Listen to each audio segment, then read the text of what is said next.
Então, uma turminha, retomando os nossos estudos sobre Grécia. Hoje nós falaremos sobre cultura e sociedade grega. Na aula passada, nós estudamos vários aspectos da Grécia Antiga, que foi localizada na Península Balcânica. As cidades-estados gregas exerciam grande influência em diversas regiões em torno do Mar Mediterrâneo. Porém, apesar dessas cidades-estados possuírem autonomia política, econômica, elas mantinham algumas semelhanças culturais entre si, como, por exemplo, a religião politeísta, que eles acreditavam em vários deuses, e o idioma, que tinha uma relativa unidade linguística. O que isso quer dizer? Que eles tinham uma língua muito parecida, muito próxima. Então, era fácil deles se entenderem. A sociedade grega dividia-se em grupos, tá? Então, daqueles que eram considerados cidadãos e daqueles que não eram considerados cidadãos.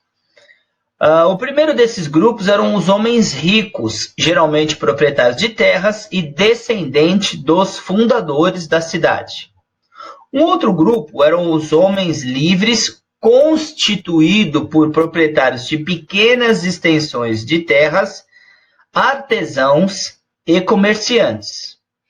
E o último grupo era formado por escravizados e servos. Tá? É claro que nesse período, ou na imagem que nós estamos visualizando, nós notamos ali as mulheres que não eram reconhecidas como cidadãs dentro do seu território. Em geral, elas não tinham direitos políticos. Elas passavam a vida inteira sob a tutela do homem da família. No primeiro momento, o pai, depois o marido, e na falta de algum desses, outro parente mais próximo, outro parente masculino, tá? Na sociedade ateniense, como nós vimos, a mulher era reclusa e submissa, ou seja, ela vivia dentro de casa e era totalmente obediente ao homem. Já na sociedade espartana, as mulheres viviam de uma forma um pouco diferente. Nessa cidade, que tinha como ideal formar bons soldados para o exército, as mulheres, genitoras dos futuros soldados, passavam também por uma preparação física, ou seja, elas eram treinadas, porque elas acreditavam que a saúde e o vigor físico delas seriam transmitidos ao filho.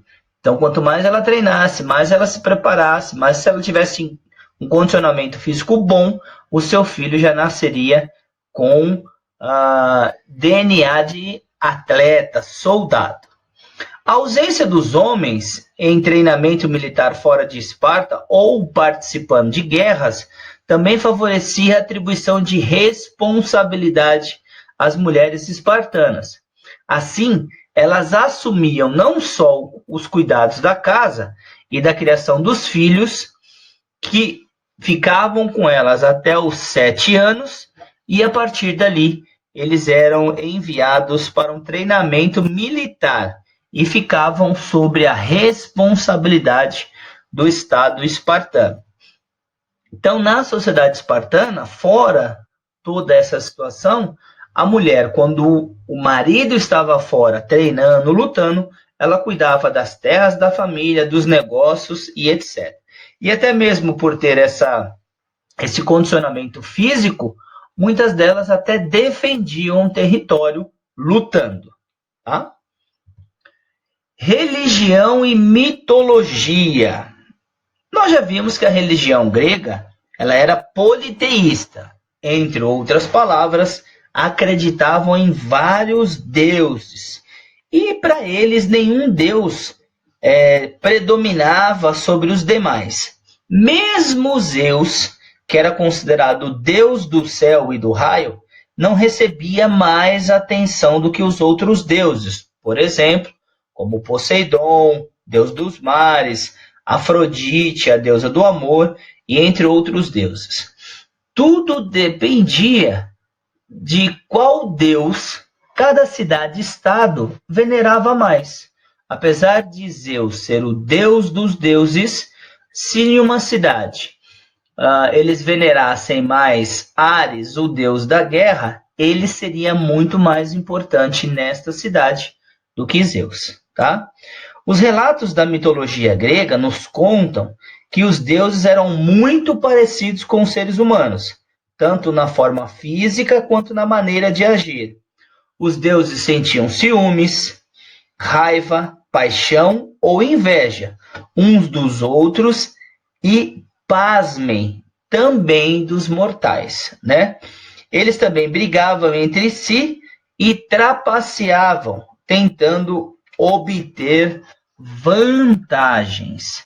Diferentemente dos humanos, né, os deuses eram imortais e se alimentavam de ambrósia e néctar, ambos com poderes mágicos que lhes garantiam a imortalidade.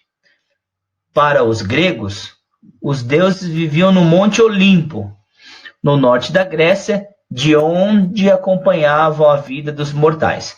Não só acompanhavam, né, mas muitas vezes determinavam, com seus castigos, com benefícios, ou até mesmo ajudando esses seres humanos para que eles pudessem viver tranquilos ou provocando a discórdia para que eles se enfrentassem.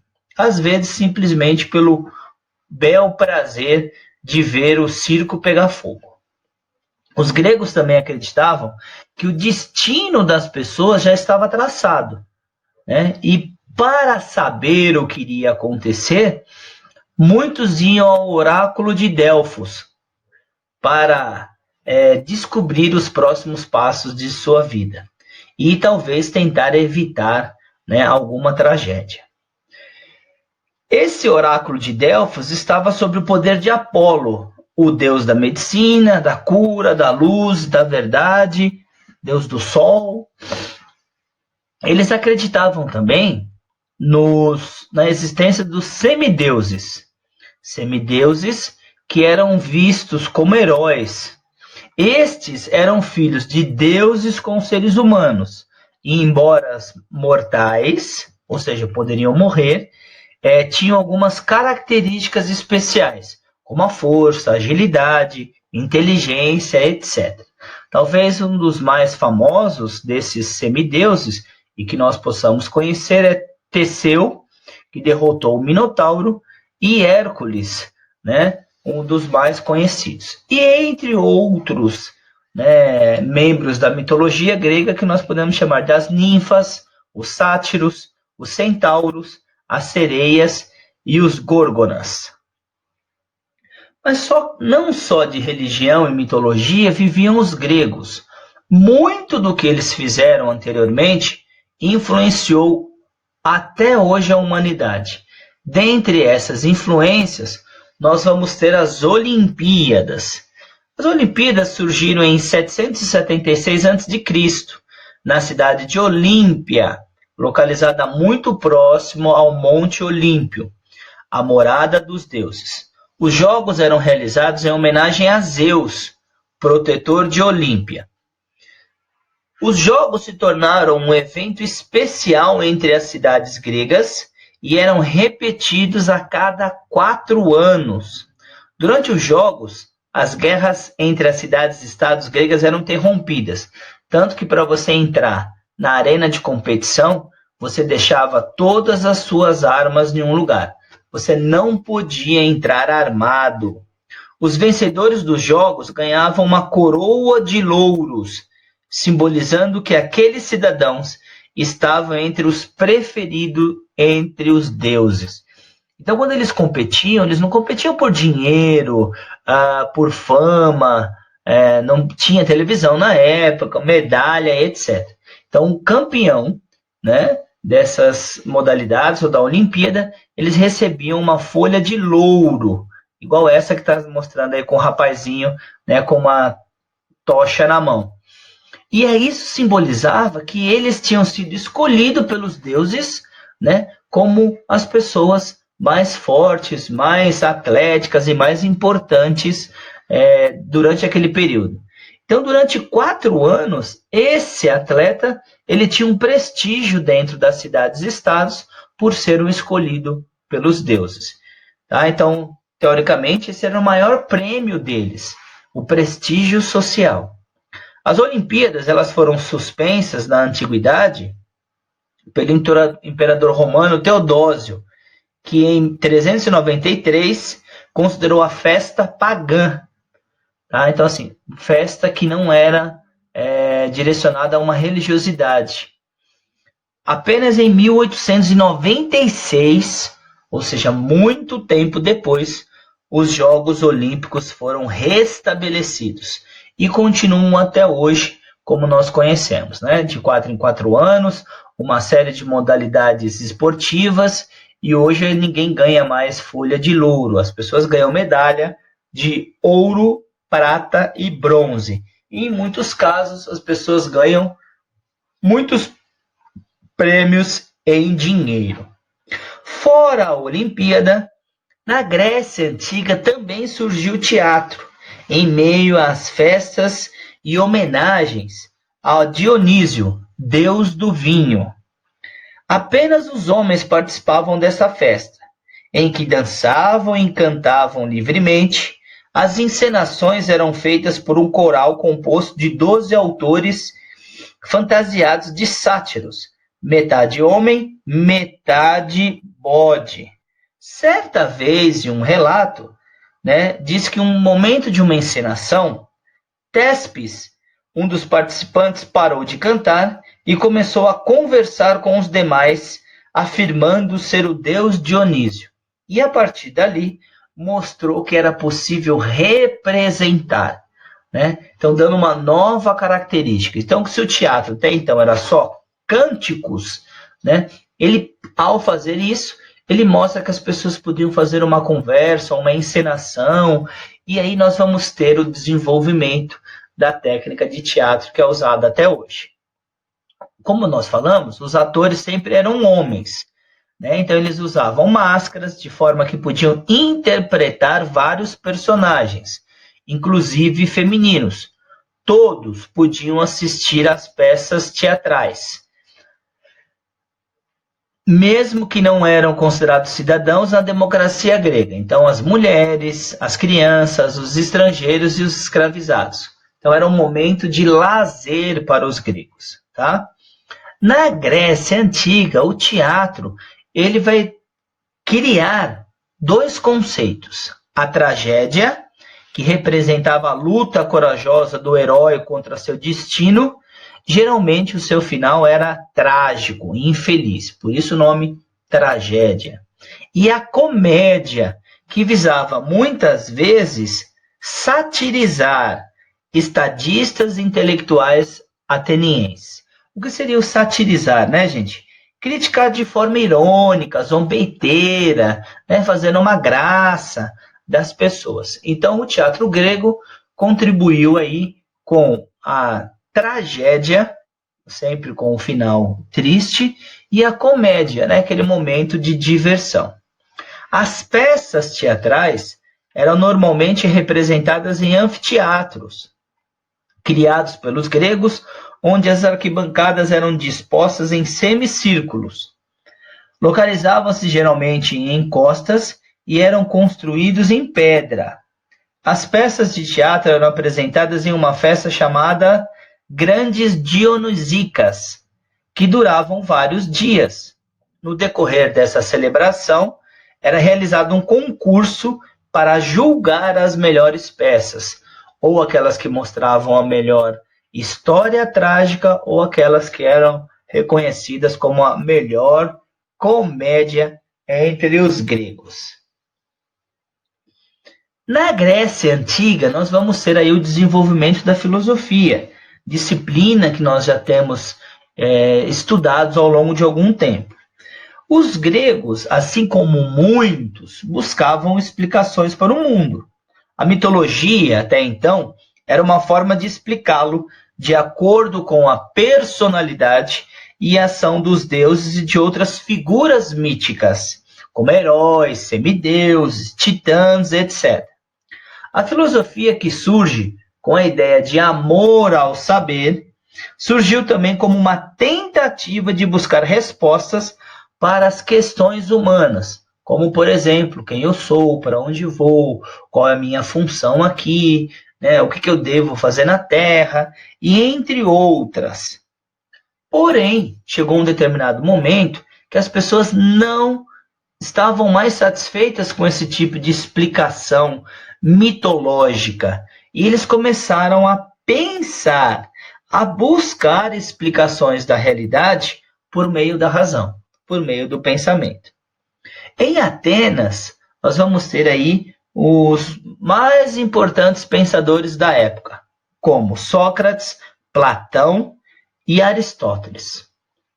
Na mesma Grécia Antiga, não existia uma divisão entre ciências, né? Então, como nós temos hoje, história, geografia, matemática, português, inglês e entre outras matérias.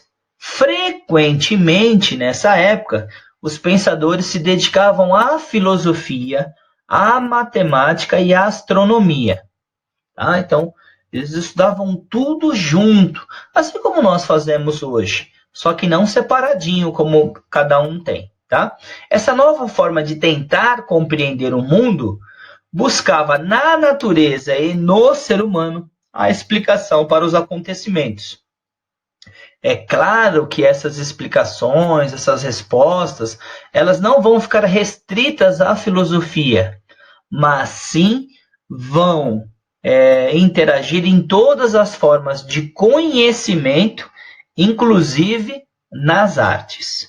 Falando em artes, né, os gregos vão aprimorar e desenvolver o conceito de arquitetura e escultura. As construções gregas eram feitas de mármore e tijolo, e as colunas eram uma das formas mais características. As construções se caracterizavam pela busca da beleza e da harmonia. Uma das obras arquitetônicas mais conhecidas da Grécia é o Parthenon, esse que está na imagem aí, né? O templo consagrado à deusa Atena, ou Palas Atena, tá? O Parthenon foi construído em estilo dórico. Os gregos tinham 3 tipos de coluna. Uma coluna mais sólida, que é a dórica, uma coluna um pouco mais enfeitada, que é a jônica, e uma coluna que tinha nos enfeites folhas, né, muito mais trabalhada e etc., que era coríntio, que se diferenciavam, né, dos demais. No Parthenon existia uma estátua da deusa Atena, que está aqui do lado esquerdo do vídeo de vocês, criada pelo escultor Fídias. Essa escultura, relatam-se que não existe mais, teria aproximadamente 12 metros de altura e era feita de ouro e marfim. Fora a ideia de arquitetura, escultura, filosofia, os gregos também vão se desenvolver em outras ciências, como a matemática. Tá? Então, a partir da observação do ser humano, da natureza, o uso do raciocínio, eles buscavam, através de cálculos, explicações para a vida. E entre os matemáticos gregos, Arquimedes é lembrado por seus sofisticados cálculos. Reza a lenda, né, que uma das histórias mais interessantes sobre Arquimedes é sobre a teoria do empuxo. O que seria isso? Arquimedes teria sido chamado pelo rei Hieron para verificar se a coroa que havia encomendado era mesmo feita de ouro, conforme pedido, ou continha também prata. O rei estava desconfiado que o ourives, o profissional da época que trabalhava coroa, joias, etc., poderia ter lhe enganado. Assim, Arquimedes pôs-se a pensar em uma solução para o problema. Ao entrar em uma banheira cheia de água, percebeu que escorreu certa quantidade de líquido. Dessa forma, encontrou uma solução para o problema. Isso o deixou tão alegre, mas tão alegre, que ele saiu correndo pela cidade, enrolado em uma toalha, gritando Eureka, Eureka, Eureka!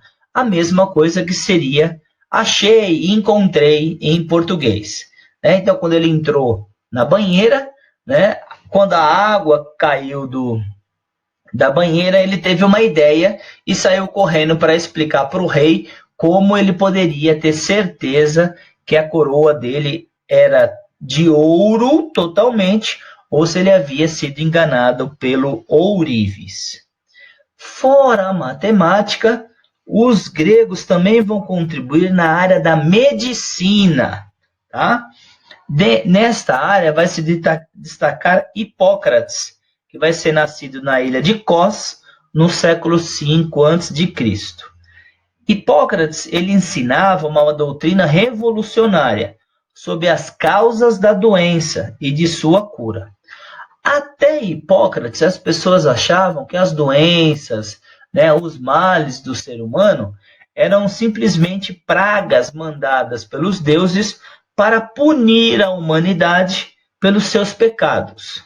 Só que ele vai dizer o seguinte, que não era por causa dos deuses, mas sim por fenômenos naturais, como, por exemplo, o meio ambiente, a dieta pobre, ou seja, uma má alimentação, um estilo de vida que as pessoas levavam, que poderiam ocasionar todas essas doenças. Tá?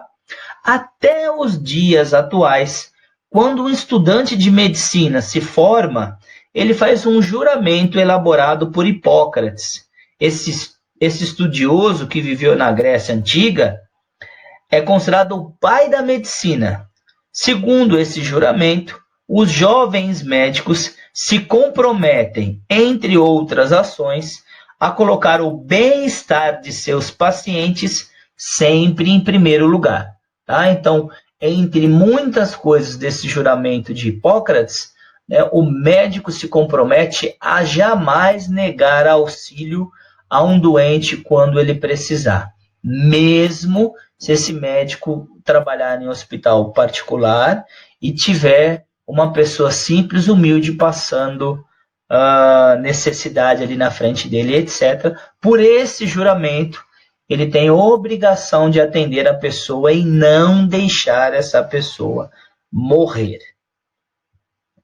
Fora a medicina, a arte, que não vai ficar restrita ali ao interesse do corpo humano, entre outras coisas, o estudo da anatomia, que vai ajudar na medicina, nós vamos ter na história grega o desenvolvimento da chamada narrativa histórica, que tinha como foco principal a narração, a contação das realizações humanas.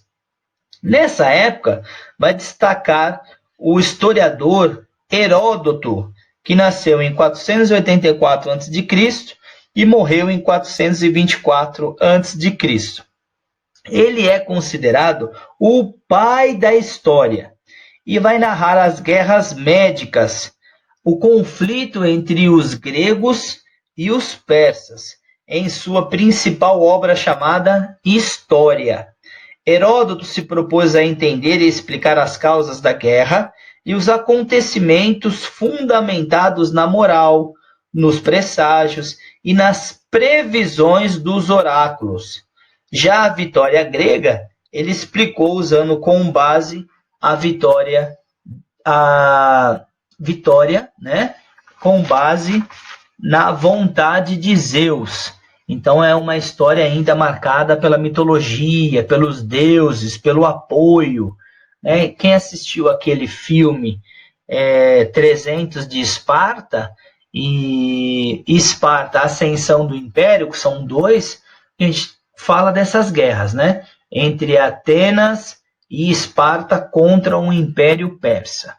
Outro historiador que vai ficar famoso nesse período vai ser o general ateniense Tucídides, que fez um relato sobre a Guerra do Peloponeso, uma disputa de poder entre Esparta e Atenas, onde as duas cidades se enfrentaram para ver quem comandaria a Grécia como um todo.